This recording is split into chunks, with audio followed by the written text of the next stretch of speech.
And Geltrude and Company's Dan Geltrude. Let's start with the money guy, Dan.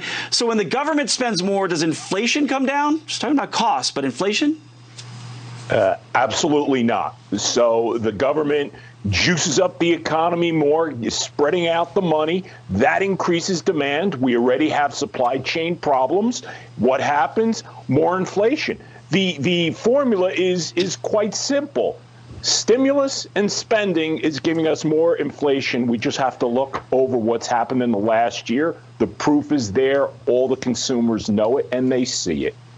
So, Dan, I want to get to you talking about stocks. Stocks reacting to what the Russian president might do. What do you think? Well, this adds to more uncertainty in the stock market, not just because there's uncertainty about what's going to happen in the Ukraine. What happens if they do go into the Ukraine, we do nothing, which may be the case, and then how China reacts related to Taiwan. So there's all kinds of geopolitical fallout of this, which doesn't spell good news for the stock market at all. And related back to the fuel issues, that's going to cause more inflation. And what's the Fed going to do? Raise rates. That's a bad thing for the stock market. Yeah, and slowing down the economy, making borrowing money more expensive, your credit card and interest rates more expensive. So, Brandon, inflation is a tax on people that includes inflation in gas prices. You just heard Phil. So what's happening between the U.S. and Russia and Ukraine? Is that a lesson why taxpayers need to see that uncertainty removed around the globe? Yeah, that's absolutely right. You know, you can't always control what's going to happen in geopolitical sense or with things like COVID, but what you can do is ensure against it by having plentiful energy. This administration has done the exact opposite. You know, right out of the gate, they shut down Keystone, they restricted oil and gas drilling, and right now, in the midst of this economic crisis, this energy crisis, they're raising royalty rates on oil and gas extraction. They're making it more difficult to get oil and gas out of the ground and to consumers. And the taxpayers come out on the short end of that. So, Phil, I know you focus on oil and natural gas, but do you think removing sanctions on the Nord Stream 2 pipeline emboldened the Russian president to take the action we're seeing now? And, you know, he's looking at a Biden administration that's constricting supply here and allowing Europe to be more reliant on Russian energy, right?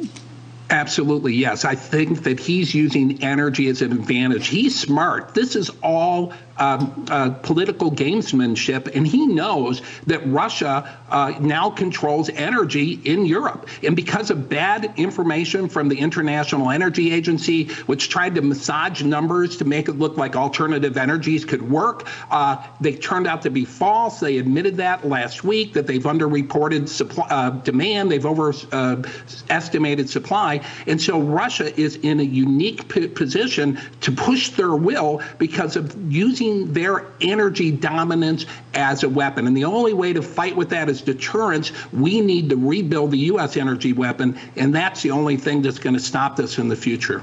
So, Dan, the administration is saying that it will cancel the Nord Stream 2 pipeline should Russia invade, and the U.S. will help make up the energy, the difference there. So how do you do that, to Phil's point, when you cancel vital projects in the U.S.? I guess President Biden is thinking about going to OPEC or going to someone else who's not our friend and asking them to pump more oil. Look, the answer is simple. It's straightforward. Phil was talking about it. We need to move back to being energy independent. We need to go back to being an oil exporter the way we were. If energy is going to be weaponized, which is clearly what Russia is doing, well, then we need to arm ourselves. And arming ourselves goes back to energy independence, pumping oil again, and supplying the world with what we produce.